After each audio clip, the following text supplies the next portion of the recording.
नमस्कार। आज हम बात कर रहे हैं ब्रेडिकार्डिया के आपातकालीन प्रबंधन पर। हाँ, मतलब जब दिल की धड़कन बहुत धीमी हो जाए। बिल्कुल। और ये कि फौरन क्या किया जाता है। हमारे पास कुछ आपातकालीन चिकित्सा दिशा निर्देशों के अंश हैं जी। और हम समझने की कोशिश करेंगे कि ऐसी जानलेवा स्थिति में तेजी से और सही कदम उठाने के पीछे क्या लॉजिक है। सही। लक्ष्य सिर्फ ये जानना नहीं कि क्या करते हैं, बल्कि क्यों करते हैं, है ना? हाँ। और कैसे एक के बाद एक कदम लिए जाते हैं। बिल्कुल, स्टेप बाय स्टेप अप्रोच। हाँ, चलिए इस महत्वपूर्ण विषय को जरा गहराई से समझते हैं। तो मान लीजिए किसी की हृदय गति बहुत धीमी है। सबसे पहले क्या जरूरी है? स्रोत बताते हैं ऑक्सीजन, है ना? हाँ बिल्कुल, पहली प्राथमिकता शरीर को ऑक्सीजन की कमी से बचाना है। तो तुरंत 100% ऑक्सीजन। जी, 100% ऑक्सीजन। और साथ में ये ध्यान रखना कि खून में ऑक्सीजन का लेवल, वो SpO2 जिसे कहते हैं, वो 94 से 98% के बीच रहे। ठीक है।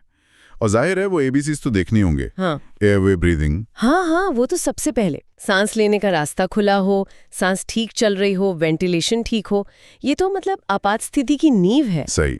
और एक और चीज जो उतनी जरूरी है, पहले पक्का करना कि वाकई ब्रेडिकार्डिया है। अच्छा, मॉनिटर गलत हो सकता है। हो सकता है, आर्टिफैक्ट हो सकता है, इसलिए नब्ज को हाथ से महसूस करना, पल्स चेक करना बहुत जरूरी है। ओके। अगर नब्ज वाकई धीमी है तभी हम आगे बढ़ते हैं। फिर फौरन नस में ड्रिप यानी IV लाइन लगानी है और मरीज को कार्डियक मॉनिटर से जोड़ना है, या फिर ऐसा डिफिब्रिलेटर जिसमें पेसिंग की क्षमता हो, ताकि लगातार नजर रहे। एग्जैक्टली। लगातार धड़कन पर नजर और जरूरत पड़े तो तुरंत एक्शन। और हाँ, आपने मॉनिटरिंग की बात की तो 12 लीड ECG भी तो जरूरी होगा ना? हाँ, उससे कारण पता चल सकता है। हाँ, जैसे हार्ट ब्लॉक वगैरह। हाँ, कौन सा हार्ट ब्लॉक है, कितना सिवियर है, और कभी कभी तो कारण का भी अंदाजा लग जाता है। अच्छा। और हाँ, इसी समय ये भी देखना होता है कि कोई ऐसी वजह तो नहीं जिसे फौरन ठीक कर सके। जैसे शरीर का तापमान बहुत कम हो गया हो, हाइपोथर्मिया जिसे कहते हैं, या खून में इलेक्ट्रोलाइट्स गड़बड़ हो। हाँ, पोटेशियम वगैरह। बिल्कुल, अगर ऐसा कुछ है तो उसको ठीक करना पहली प्राथमिकता बन जाती है। ठीक है। यहाँ एक खास बात और है जो गाइडलाइंस बताती हैं। बताइए। जिन लोगों की हाल ही में कोई कार्डियक सर्जरी हुई हो, उनमें कभी-कभी डॉक्टर अस्थायी पेसिंग वायर छोड़ देते हैं। अच्छा, सर्जरी के बाद? हाँ, अगर वो तार मौजूद हैं तो उनके जरिए पेसिंग देना सबसे पहला और आसान विकल्प होता है, बाकी दवाएं या बाहरी पेसिंग से भी पहले। ये तो बहुत प्रैक्टिकल पॉइंट है। खैर, तो ये शुरुआती जांच और स्थिरीकरण हो गया। ऑक्सीजन, IV, मॉनिटरिंग, ECG और वजह ढूंढना। जी। अब आता है फैसला लेने का वक्त। स्रोत बताते हैं कि यहां से 2 रास्ते निकलते हैं, है ना? ये इस पर निर्भर करता है कि मरीज की हालत कितनी गंभीर है। बिल्कुल। अब हमें देखना है कि क्या मरीज में प्रतिकूल लक्षण यानी एडवर्स फीचर्स है। और ये प्रतिकूल लक्षण क्या होते हैं? देखिए, इसका सीधा मतलब है कि धीमी गति के कारण शरीर के जरूरी अंगों तक खून ठीक से पहुंच रहा है या नहीं।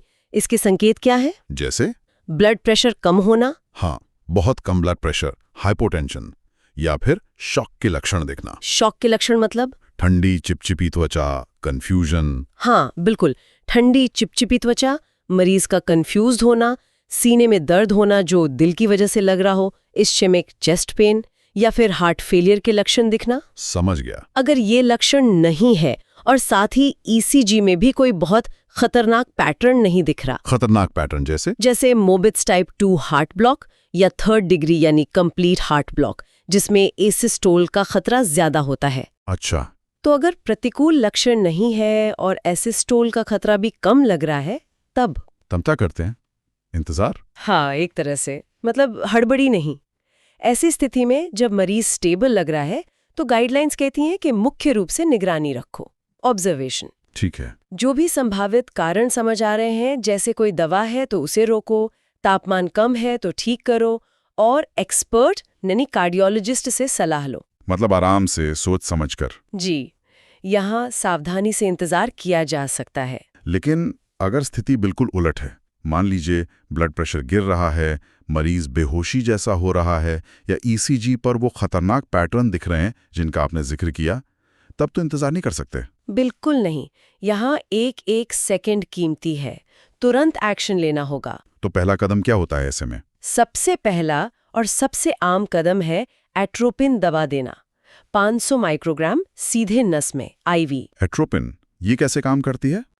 वेगस नर्व आमतौर पर दिल की धड़कन को धीमा रखती है, तो एट्रोपिन उसके असर को कम करके धड़कन बढ़ाने की कोशिश करती है। अच्छा, तो ये जल्दी काम करती होगी। हाँ, काफी जल्दी, खासकर अगर ब्रैडीकार्डिया की वजह वेगस नर्व की ज्यादा एक्टिविटी ही हो। और अगर एक डोज से बात न बने तो इसे दोहरा सकते हैं हर 3 से 5 मिनट पर, कितनी बार? जब तक कि कुल 3 मिलीग्राम की डोज ना पहुंच जाए। गाइडलाइंस कहती हैं कि 3 मिलीग्राम से ज्यादा देने का अमूमन फायदा नहीं होता और साइड इफेक्ट्स का खतरा बढ़ जाता है। ठीक है, क्या इसका कोई विकल्प भी है? हाँ, स्रोत एक और दवा का जिक्र करते हैं, ग्लाइकोप्रोनियम ब्रोमाइड। ये भी कुछ एट्रोपिन जैसा ही काम करती है और कुछ खास सिचुएशंस में इसे इस्तेमाल किया जा सकता है। ओके, तो मान लीजिए एट्रोपिन की पूरी डोज दे दी 3 mg तक, लेकिन दिल की धड़कन अभी भी बहुत धीमी है या वो प्रतिकूल लक्षण ठीक नहीं हो रहे, अब क्या? यहाँ मामला गंभीर हो गया है ना? हाँ, बिल्कुल। अगर एट्रोपिन काम नहीं कर रहा है तो इसका मतलब है कि ब्रैडीकार्डिया की वजह शायद वेगस नर्व से जुड़ी नहीं है या फिर स्थिति वाकई ज्यादा गंभीर है। तो अब अगले कदम क्या है? अब हमें दूसरे उपायों की तरफ बढ़ना होता है। देखिए, सबसे भरोसेमंद और पक्का तरीका है ट्रांसवीनस पेसिंग। ट्रांसवीनस मतलब नस के रास्ते। हाँ, इसमें नस के जरिए एक पतला तार डालकर सीधे दिल के अंदर ले जाते हैं और वहां से पेसिंग करते हैं। लेकिन इसमें तो टाइम लगता होगा और एक्सपर्ट भी चाहिए। बिल्कुल, इसमें थोड़ा समय लगता है, तैयारी करनी पड़ती है और इससे कार्डियोलॉजिस्ट या इंटेंसिविस्ट ही करते हैं। तो जब तक ट्रांसवीनस पेसिंग की तैयारी हो रही है, हाँ। या मान लीजिए किसी जगह पर यह सुविधा उपलब्ध ही नहीं है, तो मरीज को स्थिर रखने के लिए दूसरे विकल्प आजमाने पड़ते हैं। जैसे कि? और दवाएं? हाँ, कुछ दवाएं हैं जो सीधे दिल को उत्तेजित करके धड़कन बढ़ाने की कोशिश करती हैं। इनमें शामिल है दिया जाता है, मतलब नस में लगातार ड्रिप चलती है। ये बहुत शक्तिशाली दवाएं हैं। ओके। डोपामाइन का इन्फ्यूजन भी एक विकल्प है। इसका असर डोज पर निर्भर करता है। कुछ खास मामलों में, जैसे कि कुछ तरह के हार्ट ब्लॉक में या अस्थमा के मरीजों में, अमीनोफाइलिन भी ट्राई की जा सकती है। ठीक है, तो ये दवाएं हो गई, और दवाओं के अलावा एक और तरीका भी है शायद, वो बाहरी पेसिंग वाला, क्या नाम था? Transcutaneous pacing. हाँ, ट्रांसक्यूटेनियस। ये कैसे काम करती है? हाँ, ये एक बहुत महत्वपूर्ण ब्रिजिंग उपाय है। मतलब जब तक स्थायी समाधान जैसे ट्रांसवेनस पेसिंग ना हो जाए, तब तक दिल को चलाते रहने का तरीका। ब्रिजिंग उपाय। ठीक है। ट्रांसक्यूटेनियस का मतलब है त्वचा के जरिए। इसमें क्या करते हैं कि डिफाइब्रिलेटर मशीन के साथ खास पैड्स आते हैं। हाँ, वो जो चिपकाते हैं। बिल्कुल, उन पैड्स को मरीज की छाती पर सही जगह चिपकाते हैं। आमतौर पर एक स्टर्नम पर, छाती की हड्डी के ऊपर, और एक बाईं तरफ नीचे अपेक्स पर, या फिर एक आगे छाती पर और एक ठीक पीछे पीठ पर। अच्छा। फिर मशीन को पेसिंग मोड पर सेट करते हैं और उसके जरिए बिजली के बहुत हल्के नहीं कह सकते, पर नियंत्रित झटके त्वचा से होते हुए दिल तक पहुंचाए जाते हैं, ताकि दिल उस बाहरी सिग्नल के हिसाब से धड़के। एग्जैक्टली। मशीन एक तय दर पर, जैसे मान लीजिए 60 या 70 बीट्स प्रति मिनट पर सिग्नल भेजती है और दिल उसको फॉलो करता है। सुनने में तो ये एक तरह से दिल के लिए बाहरी जंपर केबल जैसा लग रहा है। हाँ, कह सकते हैं, लेकिन इसे इस्तेमाल करना कितना सीधा है, वही मैं पूछ रहा था। देखिए, सिद्धांत तो सीधा है, पर बहुत सावधानी बरतनी पड़ती है। पैड्स सूखी त्वचा पर सही जगह लगनी चाहिए। मशीन को आमतौर पर फिक्स्ड मोड पर शुरू करते हैं। फिक्स्ड मोड मतलब मशीन अपनी सेट की हुई दर पर सिग्नल भेजती रहेगी, चाहे दिल खुद से धड़क रहा हो या नहीं। फिर बिजली की मात्रा, जिसे आउटपुट कहते हैं और मिली एम्पियर में नापते हैं, उसे धीरे धीरे बढ़ाया जाता है। कब तक? तब तक जब तक कैप्चर ना हो जाए। कैप्चर?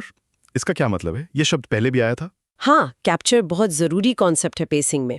कैप्चर का मतलब है कि मशीन जो इलेक्ट्रिकल सिग्नल भेज रही है, वो वाकई दिल को धड़काने में कामयाब हो रहा है। अच्छा, ये पता कैसे चलता है? इसे हम 2 तरह से देखते हैं। पहला है इलेक्ट्रिकल कैप्चर। वो क्या है? वो हमें ईसीजी मॉनिटर पर दिखता है। जब कैप्चर होता है तो हर पेसिंग स्पाइक, जो मशीन के सिग्नल का निशान होता है, कि ठीक बाद एक QRS कॉम्प्लेक्स, जो दिल के वेंट्रिकल्स के धड़कने का संकेत है, दिखना चाहिए। मतलब स्क्रीन पर पैटर्न सही दिखेगा। हाँ, लेकिन सिर्फ स्क्रीन पर देखना काफी नहीं है। यहीं पर लोग गलती कर सकते हैं। क्यों? क्योंकि सबसे जरूरी है मैकेनिकल कैप्चर। Mechanical capture? हाँ, इसका मतलब है कि हर इलेक्ट्रिकल सिग्नल और QRS कॉम्प्लेक्स के साथ मरीज की नब्ज भी वाकई चलनी चाहिए। आप गर्दन पर या जांघ पर धमनी में नब्ज महसूस करके देखें। हर QRS के साथ पल्स आनी चाहिए। अरे, मतलब ईसीजी पे तो धड़कन दिख रही हो पर असल में पल्स ना चल रही हो, ऐसा भी हो सकता है? बिल्कुल हो सकता है, और ये बहुत खतरनाक स्थिति है। इसे कहते हैं PEA, पल्सलेस इलेक्ट्रिकल एक्टिविटी। बाप रे। इसका मतलब है कि दिल में बिजली तो दौड़ रही है, पर वो इतनी कमजोर है या दिल इतना खराब है कि खून पंप नहीं कर पा रहा, और इसका इलाज फिर कार्डियक अरेस्ट की तरह करना पड़ता है। पेसिंग से काम नहीं चलेगा। ये तो बहुत ही महत्वपूर्ण बात बताई आपने। सिर्फ मॉनिटर की लहरों पर भरोसा नहीं करना है, नब्ज देखनी ही देखनी है। बिल्कुल, मैकेनिकल कैप्चर कंफर्म करना सबसे जरूरी है। अच्छा, एक और सवाल। ये जो बाहरी पेसिंग है, क्या इससे मरीज को तकलीफ होती है? हाँ, होती है, क्योंकि बिजली त्वचा और मांसपेशियों से होकर गुजरती है, तो मांसपेशियों में फड़कन, मसल ट्विचिंग होती है और दर्द भी होता है, खासकर अगर मरीज होश में है। तो अक्सर दर्द कम करने की दवा, एनाल्जेसिया, या फिर हल्की बेहोशी की दवा, सिडेशन, देनी पड़ती है ताकि मरीज इसे बर्दाश्त कर सके। इसीलिए इसे लंबे समय तक इस्तेमाल करना पसंद नहीं करते। ये बस एक अस्थायी उपाय है, जब तक कि ज्यादा स्थायी और कम दर्दनाक तरीका जैसे ट्रांसवेनस पेसिंग शुरू न किया जा सके। समझ गया। तो ये हो गए सामान्य उपचार के कदम: ऑक्सीजन, एट्रोपिन, जरूरत पड़ने पर एड्रेनालिन जैसी दवाएं, या फिर पेसिंग, पहले बाहरी फिर अंदरूनी। जी, मोटे तौर पर यही क्रम रहता है। लेकिन क्या स्रोत कुछ खास वजहों और उनके खास इलाजों के बारे में भी बताते हैं? क्योंकि आपने शुरू में कहा था कि कारण पता लगाना भी जरूरी है। हाँ, बिल्कुल, और यहीं पर आपातकालीन चिकित्सा की असली चुनौती और कह सकते हैं खूबसूरती भी दिखती है। सिर्फ लक्षणों को दबाना नहीं, बल्कि जड़ तक पहुंचना। तो क्या कुछ उदाहरण हैं? हाँ, स्रोत कई उदाहरण देते हैं। जैसे मान लीजिए ब्रेडिकार्डिया किसी दवा की ओवरडोज से हुआ है। कौन सी दवाएं? Beta blockers. ये दवाएं हाई ब्लड प्रेशर, दिल की बीमारियों में बहुत चलती हैं, और इनका काम ही धड़कन धीमी करना होता है। या फिर कैल्शियम चैनल ब्लॉकर्स, ये भी अक्सर इन्हीं कामों में आती हैं। अच्छा, तो अगर इनकी ओवरडोज हो जाए? तो इनके लिए एक दवा है ग्लूकागॉन। ये नस में धीरे धीरे दी जाती है या इन्फ्यूजन के तौर पर। ये इन दवाओं के असर को काटने में मदद कर सकती है। ग्लूकागॉन, ये तो शुगर कम होने पर भी देते हैं शायद। हाँ, वही है, लेकिन यहाँ इसका काम अलग है। और खास तौर पर अगर कैल्शियम चैनल ब्लॉकर की ओवरडोज है, तो सीधे कैल्शियम देना, कैल्शियम क्लोराइड नस में बहुत फायदेमंद हो सकता है। ये सीधे दिल की मांसपेशियों को ताकत देता है। अच्छा, और कोई दवा? हाँ, जैसे पुरानी कुछ एंटी डिप्रेसेंट दवाएं होती हैं, ट्राइसाइक्लिक एंटी डिप्रेसेंट्स। हाँ, सुना है। इनकी ओवरडोज भी दिल की चालन प्रणाली को धीमा कर सकती है, ब्रैडिकार्डिया कर सकती है। ऐसी स्थिति में सोडियम बाइकार्बोनेट नस में दिया जाता है। सोडियम बाइकार्बोनेट, ये तो एसिडिटी वगैरह में भी यूज होता है। हाँ, लेकिन यहाँ इसका काम दवा के जहरीले असर को कम करना है। कमाल है। और वो एक दवा है डिगॉक्सिन। जी, उसकी टॉक्सिसिटी भी तो खतरनाक होती है। हाँ, डिगॉक्सिन दिल की धड़कन नियंत्रित करने की बहुत पुरानी और असरदार दवा है, पर इसकी जरा सी मात्रा ज्यादा हो जाए तो बहुत खतरनाक ब्रैडिकार्डिया या दूसरे एरिथमिया हो सकते हैं। तो उसका क्या इलाज है? अच्छी बात यह है कि उसके लिए एक खास एंटीडोट यानी कार्ट उपलब्ध है। इसे कहते हैं डिगॉक्सिन स्पेसिफिक एंटीबॉडी फ्रैगमेंट्स या डिजीफैब एंटीबॉडी। हाँ। ये खास एंटीबॉडी खून में जाकर डिगॉक्सिन को पकड़ लेती हैं और उसे बेकार कर देती हैं। वाह। और एक और दिलचस्प उदाहरण है लोकल एनेस्थेटिक टॉक्सिसिटी का। मतलब सुन्न करने वाली दवा से? हाँ, अगर किसी प्रोसीजर के दौरान लोकल एनेस्थेटिया जैसे लिडोकेन वगैरह ज्यादा मात्रा में गलती से खून में चला जाए तो वो भी दिल पर बुरा असर डाल सकता है, ब्रैडिकार्डिया कर सकता है। उसका क्या इलाज है? उसके लिए इंट्रालिपिड नाम का एक खास फैट एमल्शन, मतलब वसा का घोल, नस में दिया जाता है। Fat lipid? हाँ। वो कैसे काम करता है? माना जाता है कि ये लिपिड खून में मौजूद लोकल एनेस्थेटिक दवा को अपने अंदर सोख लेता है, एक तरह से लिपिड सिंक बनाता है और उसे दिल तक पहुंचने से रोकता है या उसके असर को कम करता है। ये तो बिल्कुल जासूसी कहानी जैसा लग रहा है। लक्षण देखो, सुराग ढूंढो, ईसीजी देखो, मरीज की हिस्ट्री पूछो, कौन सी दवाएं लेता है, क्या हुआ था, और फिर सही हथियार यानी सही एंटीडोट इस्तेमाल करो। हाँ, कुछ वैसा ही है। और ये विशिष्ट उपचार इसी बात पर जोर देते हैं कि सिर्फ लक्षणों का इलाज करना काफी नहीं है। अगर आप मूल कारण तक पहुंच सकते हैं और उसका सटीक इलाज कर सकते हैं तो नतीजे बहुत बेहतर हो सकते हैं। सही एंटीडोट जान बचा सकता है। तो इस सारी बातचीत का निचोड़ क्या निकलता है? मुझे तो ऐसा लग रहा है कि ब्रेडिकार्डिया का आपातकालीन प्रबंधन एक बहुत ही, क्या कहेंगे, व्यवस्थित कदम दर कदम चलने वाली प्रक्रिया है। ऐसा नहीं कि बस सीधे सबसे तगड़ी दवा दे दी। बिल्कुल सही। ये एक सीढ़ी या एल्गोरिथम की तरह है। आप पहले नींव रखते हैं, ऑक्सीजन दी, आईवी लगाया, मॉनिटर जोड़ा, नब्ज जांची। फिर आप आकलन करते हैं, मरीज स्थिर है या अस्थिर, वो प्रतिकूल लक्षण है या नहीं। हाँ। अगर अस्थिर है तो सीढ़ी का पहला पायदान एट्रोपिन। अगर वो काम न करे तो अगला पायदान या तो पेसिंग, पहले बाहरी साथ में अंदरूनी की तैयारी, या फिर दूसरी दवाएं जैसे एड्रेनालिन, आइसोप्रेनालिन। और साथ साथ कारण ढूंढते रहना। बिल्कुल, वो प्रक्रिया समानांतर चलती रहती है और जैसे ही कोई खास कारण मिलता है आप उस सीढ़ी से हटकर सीधे उस कारण का इलाज करते हैं, जैसे एंटीडोट देना। और ये सब बहुत तेजी से करना होता होगा, जबरदस्त दबाव में। हाँ, और यहीं पर इन दिशा निर्देशों या प्रोटोकॉल्स का महत्व है। ये एक तरह का नक्शा या खाका फ्रेमवर्क देते हैं ताकि डॉक्टर या पैरामेडिक दबाव में भी व्यवस्थित तरीके से सोच सके और सही फैसला ले सके। अगर हम इसे बड़े परिप्रेक्ष्य में देखें तो ये आपातकालीन चिकित्सा का मूल सिद्धांत दिखाता है। स्थिति का तेजी से आकलन करो, असेस, जीवन बचाने वाले तत्काल कदम उठाओ, इंटरवीन, जरूरत के हिसाब से उपचार का स्तर बढ़ाओ, एस्केलेट, और हमेशा कारण की तलाश करो। हर मिनट कीमती है। बिल्कुल, और सही समय पर उठाया गया सही कदम ही जान बचाता है।